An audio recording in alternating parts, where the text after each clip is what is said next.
So this will be the last discussion for the subject polygraphy or lie detection techniques.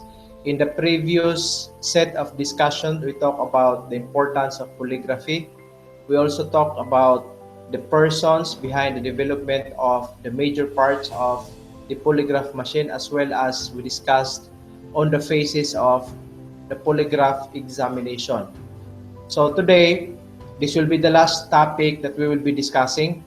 The discussion in this episode will be focusing on number one, the types of questions used in polygraph examination, and number two will be on the relevant and relevant techniques, as well as the different symbols that are used in marking the polygram or the polygraph paper. We have two general types of questions. Number one is relevant questions. Number two is irrelevant questions. In the past discussion, I give you the bird's eye view on what relevant questions are and what are irrelevant questions. So when we say relevant questions, these are questions that are specific or that are related to the case being investigated. For example, between 8 a.m. to 8:30 a.m. of September 13, 2014, did you open the drawer of Mr. Peter Ong? So this is an example of a relevant question simply because this the manner of how the sentence is constructed is relative to the case being investigated. Relevant questions are opposite from irrelevant questions, because if relevant questions are related to the case being investigated, irrelevant questions are those that are not relevant or those are not related to the case under investigation. For example, is your first name Juan? That is an irrelevant question. Did you take a bath? Is it true that you live in Barangay Ono, Chateau Negros Oriental? Is it true that you are a graduate of a criminology course? These are examples of irrelevant questions. Nganong irrelevant questions? Kay dili sila o dili siya related sa kaso nga gi-investigate. Pero if you will take a look again on relevant questions, when you ask between 8 a.m. to 8:30 a.m. of September 13, 2014, did you open the drawer of Mr. Peter Ong? Kani nga pangutana is relative to the case under investigation. Nga naman, kung imong lantawon og maayo, kani nga pangutana naghisgot ni o kabahin ni sa possible nga theft nga case or pagpangawat. So relative siya, pero kung mangutana ka, did you take a bath this morning or naligo ba karong adlaw o karong buntaga? Kana nga pangutana is not related to the case. So meaning, ang tawag niya is irrelevant question. Okay? Natay ginatawag og control questions or probable lie. This is a question intended to generate a response in an innocent subject and provide the basis for assessing the subject's perceptual set.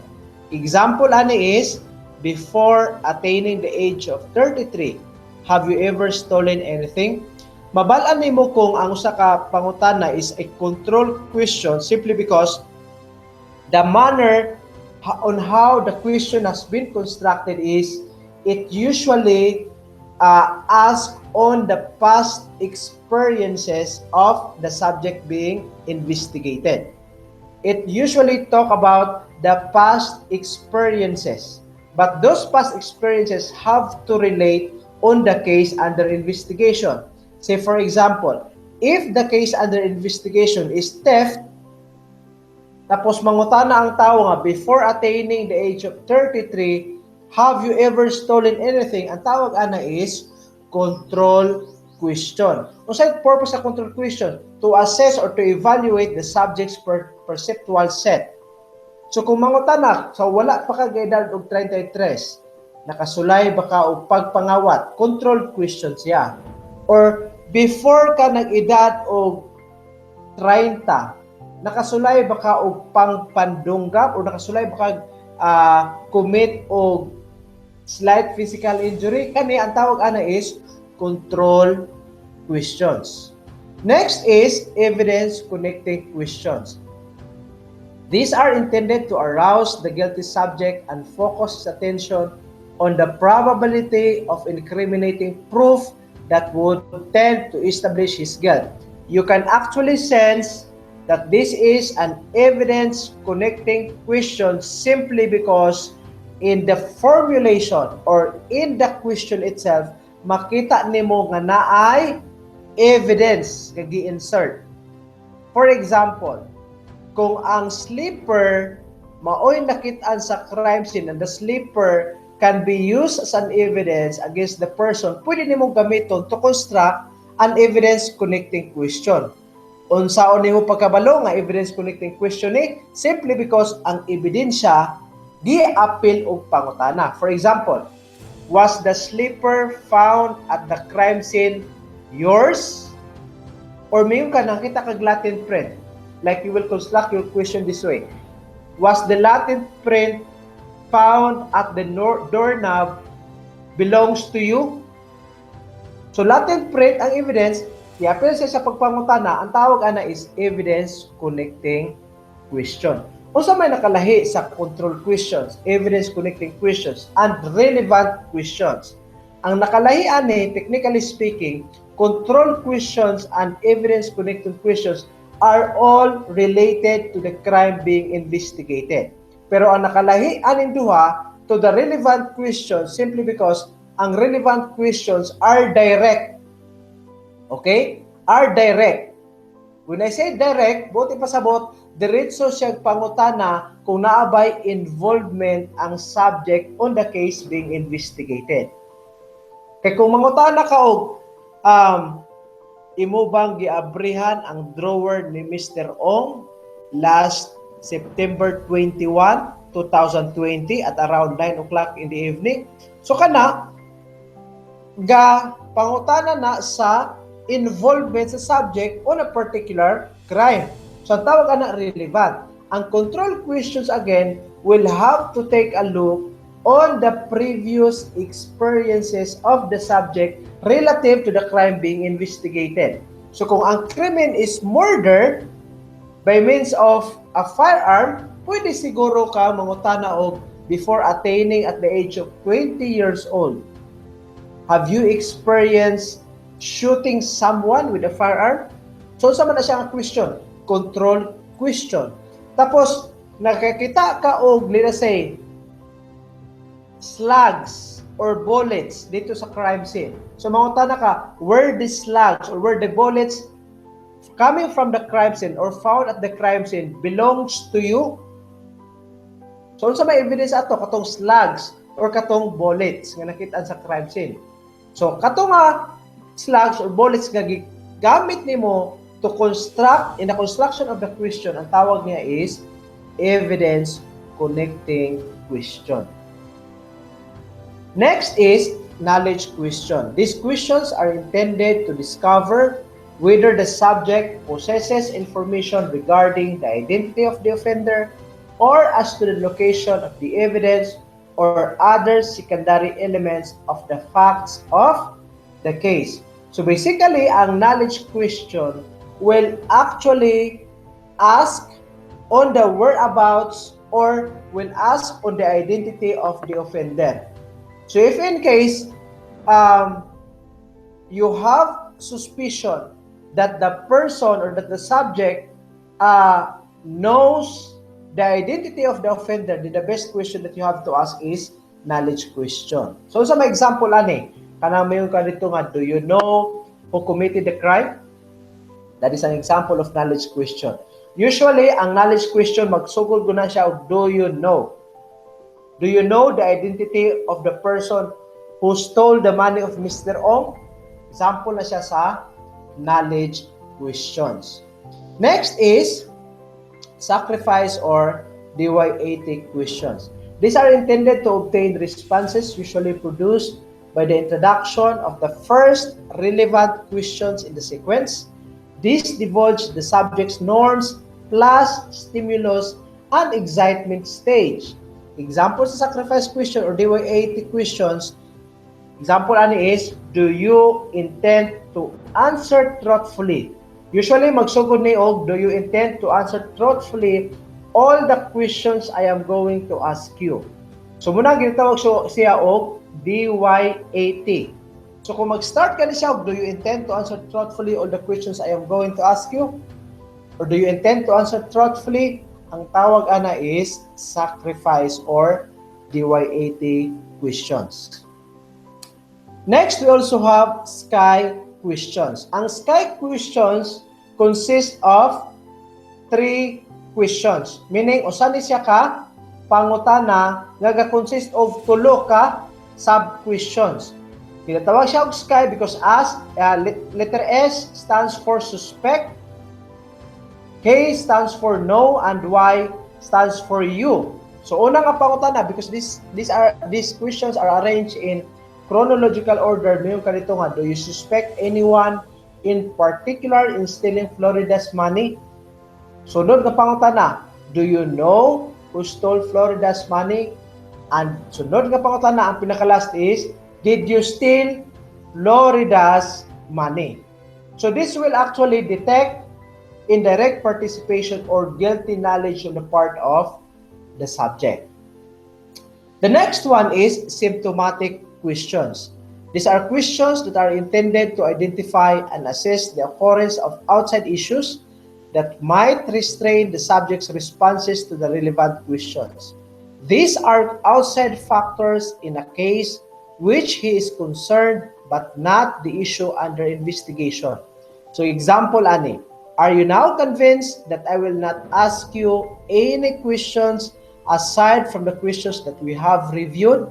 Ang kaning pangutana ginatawag ni siya og symptomatic questions that will somehow assess the occurrence of outside issues that will affect the subject's responses to the relevant questions.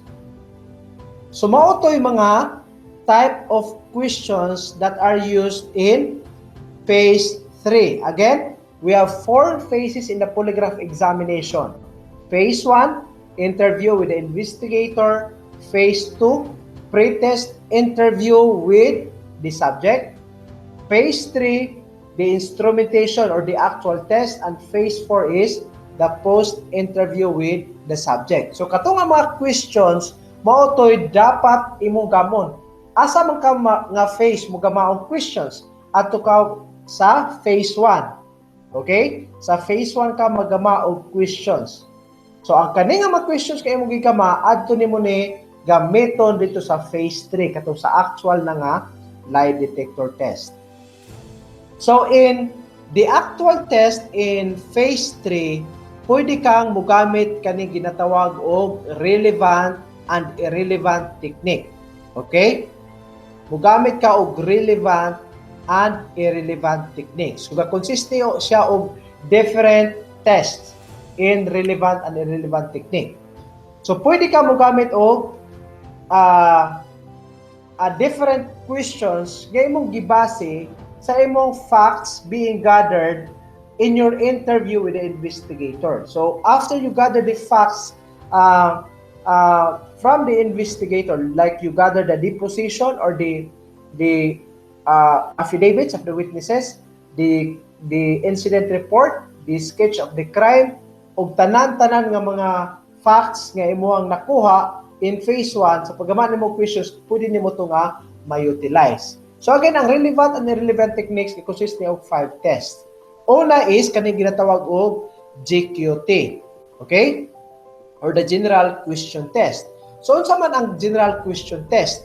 Again, as I have told you in the previous discussions, always start your line of questioning with an irrelevant question. Okay? Again, I repeat, kada live detector test nimo or in the actual test, always start with an irrelevant type of question. Nga naman magsugod ka sa irrelevant type of question? Simply because, as I have told you in the previous discussion, by asking an irrelevant question, you can now establish the normal tracing or the norms. And the norms will be the basis in determining the deviation, and the deviation will be the indication for deception. Okay? So ang responses niya sa irrelevant question, no to'y normal tracing niya nga basihan nimo pag-determine whether a person is lying or not on a specific response or on a specific question. So sa general question test, again, pulo ni kabuok ka questions. Sugod ka og irrelevant. Sunod ka pangutana, irrelevant. So ang una ka pangutana is your first name Rain. Sundan mo another irrelevant, do you know that today is Thursday? So irrelevant siya, nga naman, not related to the crime being investigated. Sunod sa question number 2, irrelevant, musugod na ka sa imo nga weak relevant or simply relevant question.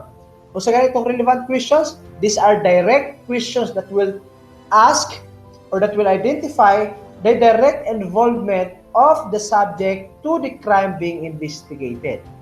So kung ang krimen under investigation is theft, so imong relevant between 7:30 and 10:30 a.m. of October 25, 2002, did you open the table drawer of Mr. Rinaldo Suave? So, yes, good man sa involvement, possible involvement of the subject to the crime, ang tawag niya is relevant question. Sunod sa relevant question, sunod niya is irrelevant. Are you married? Are you married?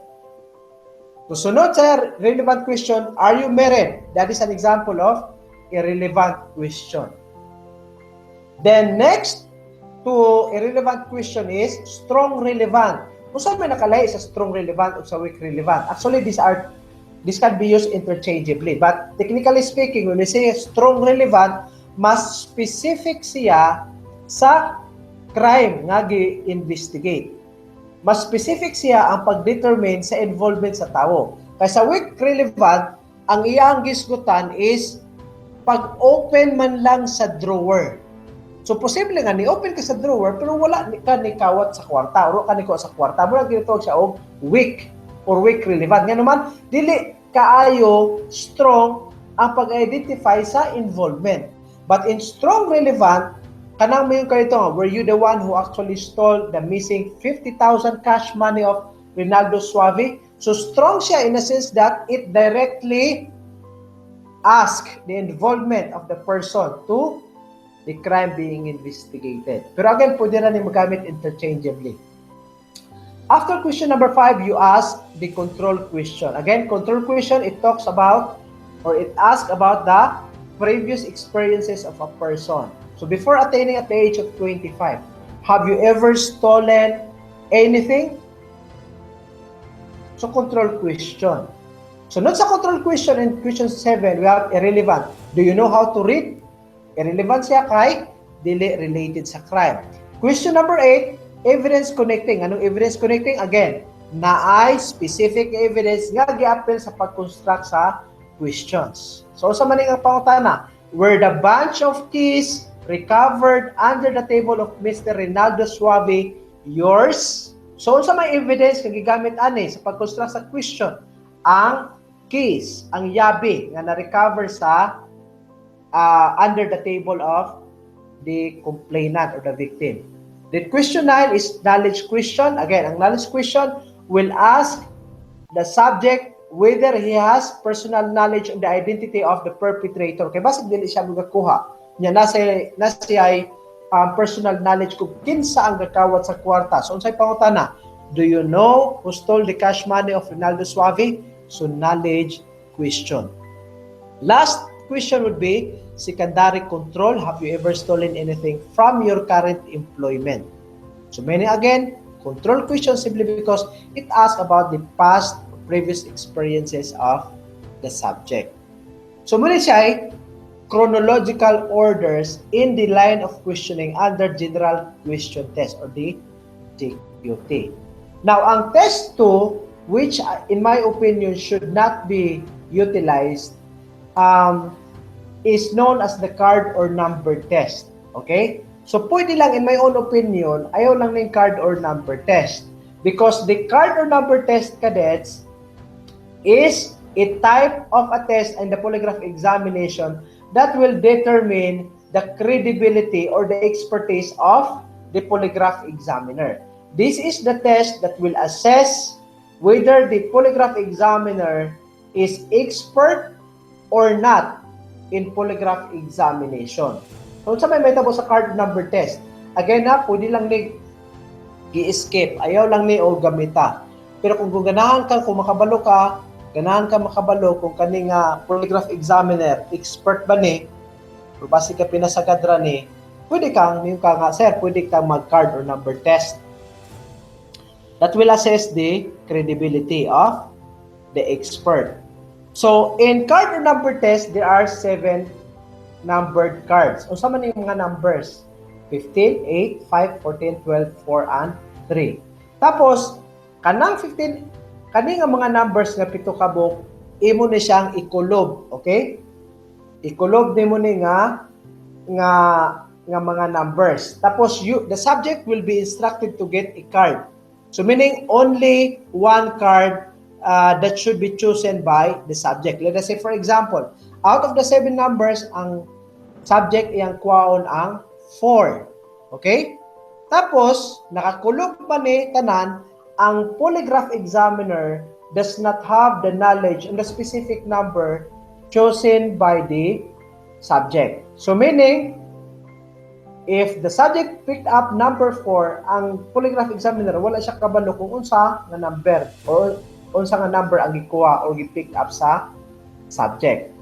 And the questions will be built this way, like, did you pick up number 15? Did you pick up 8? Did you pick up 5? Did you pick up 14? Did you pick up 12? Did you pick up 4? Or did you pick up 3?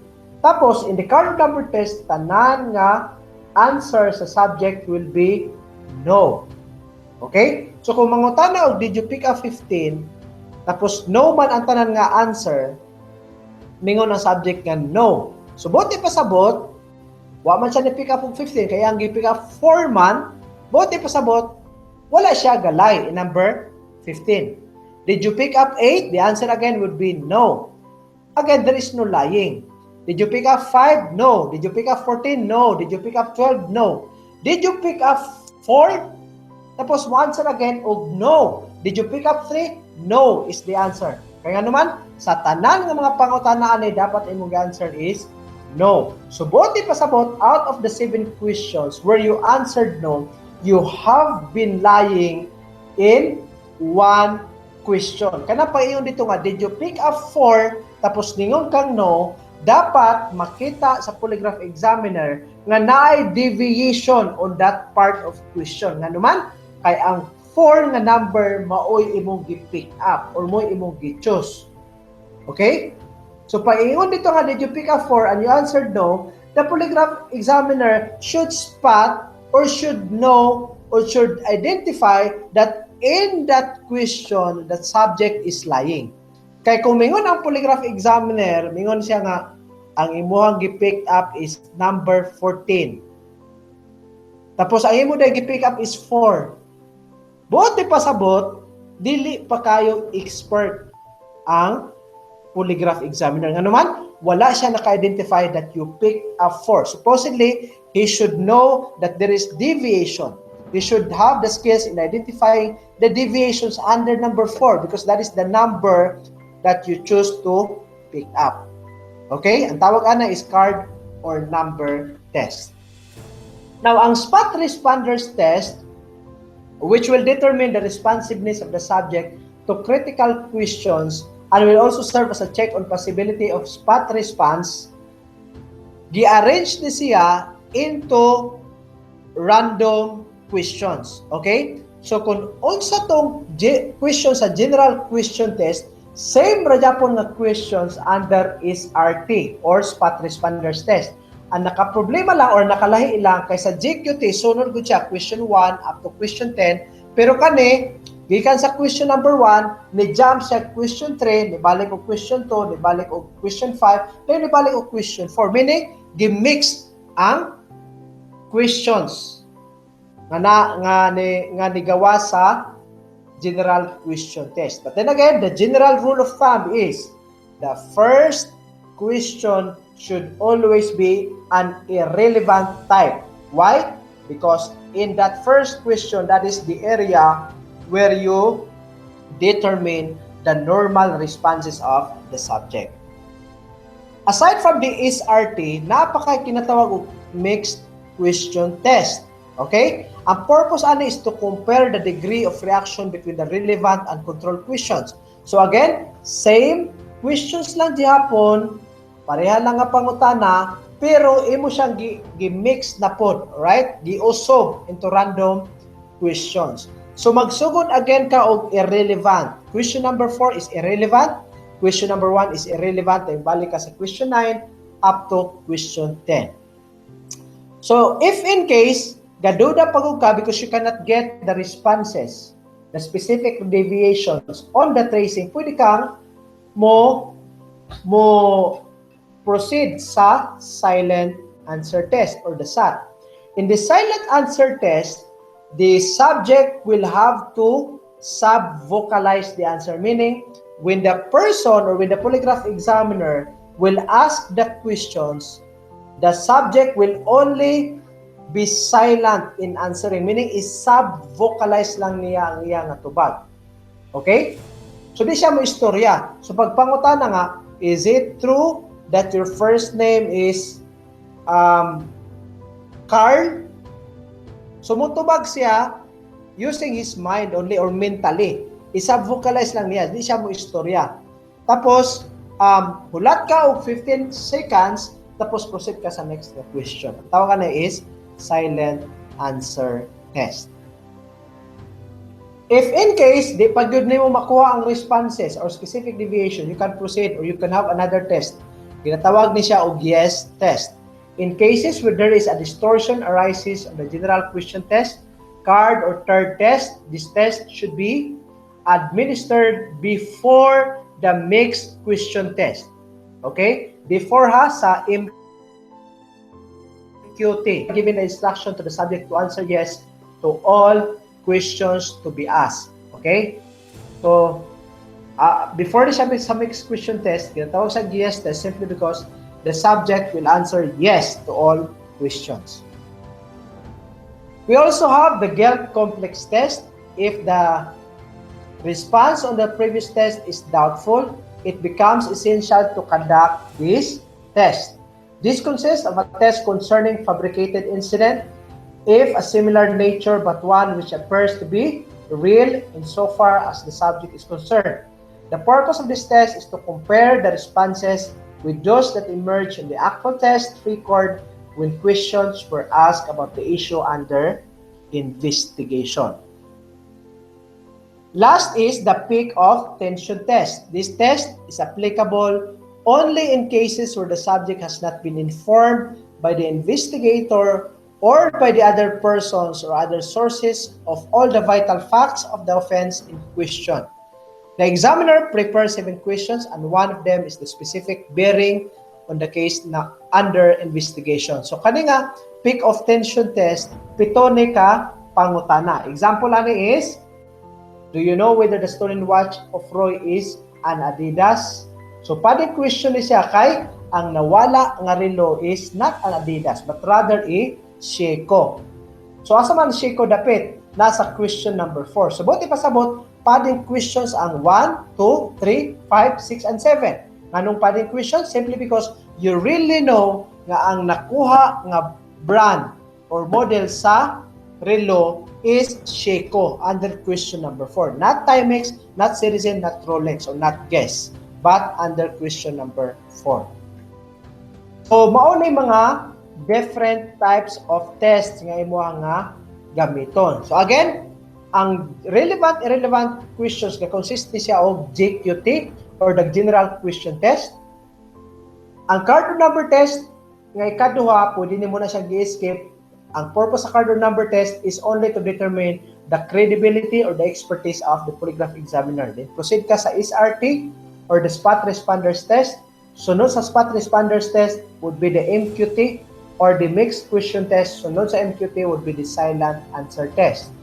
Pag dili pagod klaro, pwede ka mogamit og yes test o supplementary test or pwede ka mogamit ani ginatawag og peak of tension test.